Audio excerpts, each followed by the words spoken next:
अर्को साङ्गीतिक प्रस्तुतितर्फ अगाडि बढ्दैछौँ र अबको प्रस्तुतिको साथमा नेपाली गीत सङ्गीतको क्षेत्रमा जसले आवाज बुलन्द गर्नुभयो र त्यो आवाजले सिङ्गो समाजलाई परिवर्तन गर्नको लागि ठुलो योगदान दियो, जसले जातीय विभेदको विरुद्धमा गीत गाउनुभयो मात्र होइन सिनेमा बनाउनुभयो बाटो मुनिको फुल 2 असाध्यै स्तरीय र सन्देशमूलक अनि सफल चलचित्र पनि निर्माण गर्नुभएको त्यस्तो व्यक्तित्व म तपाईँ हाम्रो बिचमा आमन्त्रण गर्दैछु। अहिले तपाईँको एकचोटि ताली बजोस् र त्यो ताली सँगसँगै यो स्टेजमा आउँदै हुनुहुन्छ यश कुमार। सदस्य सबैजनालाई धेरै धेरै धन्यवाद हृदयदेखि दिन चाहन्छु र उपस्थित हुनुहुने विशिष्ट व्यक्तित्वज्यूहरू यहाँलाई पनि धेरै धेरै धन्यवाद दिन चाहन्छु र जुन उद्देश्यले यो कार्यक्रम गरिएको छ त्यो कार्यक्रममा पनि सफलतापूर्वक उद्देश्य प्राप्त होस् भन्न चाहन्छु।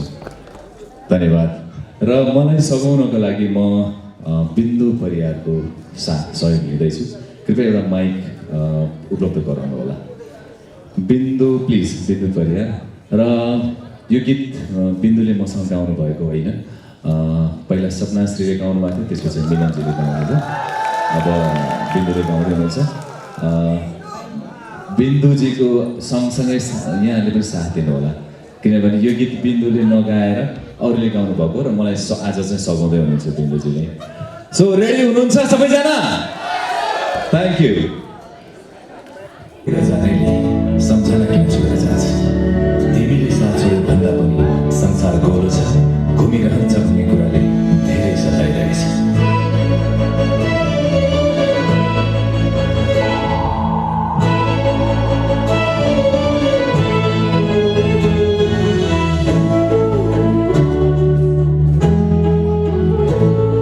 हिजो हामी भेट्यौँ पहिले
नाच्दा मजा आउँछ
मलाई पनि माया भयो माया त गाह्रो छ तर के गर्नु यो समाज मात्र होइन मकै भगवान पनि टाढा छ भगवान पनि टाढा छ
यो शब्दलाई यो शब्दलाई यसरी गाउँदा कस्तो सुनिन्छ होला?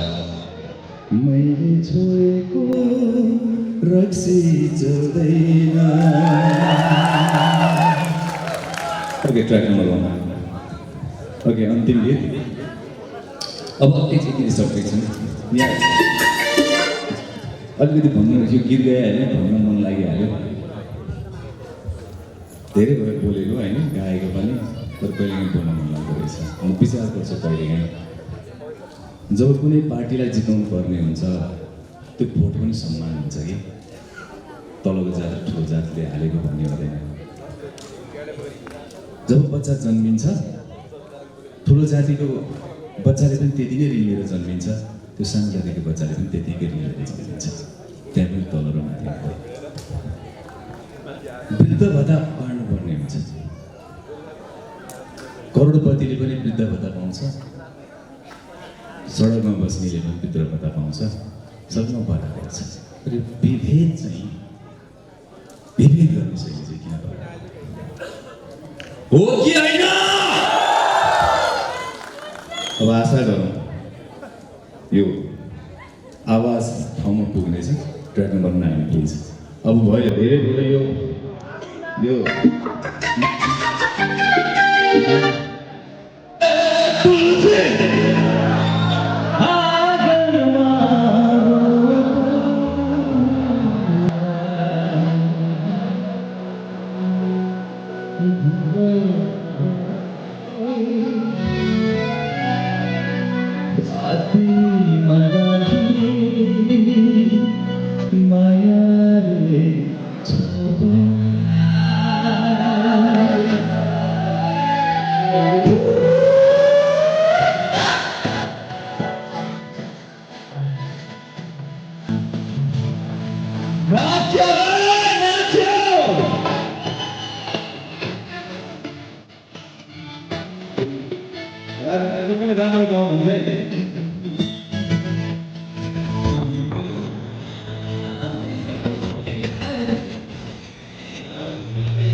Thank you once again आयोजक कमिटीका मेम्बर सबैजनालाई यहाँको वर्षकै सङ्गीतमै रहोस् ह्यापी विजय दशमी भन्न चाहन्छु शत्रु जति पराजित हुन् मित्र जति सबै पछि लाउँ थ्याङ्क यू भेरी मच एकचोटि जोरदार ताली यश कुमार दाईको लागि मेरो माइकमै थ्याङ्क यू तालीको साथमा अब लगभग हामी कार्यक्रमको अन्तिमतिर आउँदैछौँ र हाम्रो आदरणीय केदार घिमिरे माग्ने बुढा दाईलाई तयारी अवस्थामा राखिदिनु होला उहाँको के छ तयारी गर्नुपर्ने प्रोपर्टीहरू पनि तयार गर्नुहोला